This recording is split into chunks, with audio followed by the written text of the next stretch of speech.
అక్కడ ఒక మహర్షి తుల్యుడు ఎప్పుడు కూడా సమాధి నిష్ఠలో ఉండేటువంటి వారు, ప్రపంచానికి సంబంధించినటువంటి విషయ వాసనలేవి కూడా పట్టనటువంటి మహాత్ముడు ఆయన ధ్యాన సమాధిలో ఉన్నారు. అటువంటి స్థితిలో శంకరులు వారిని దర్శించుకున్నారు. ఎవరు వారు అంటే గోవింద భగవత్పాదుల వారు. గోవింద భగవత్పాదుల వారు నీవెవరు అని చెప్పి అడిగారు.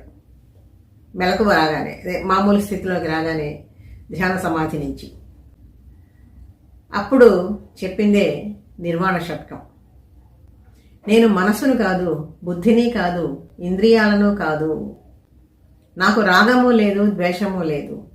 మనోబుద్ధ్యహంకార చిత్తాని నాహం నచ శ్రోత్ర జిహ్వే నచ ఘ్రాణ నేత్రే నచ వ్యోమ భూమిర్న తేజో న వాయుః చిదానంద రూపా శివోహం శివోహం చిదానంద రూపా శివోహం శివోహం.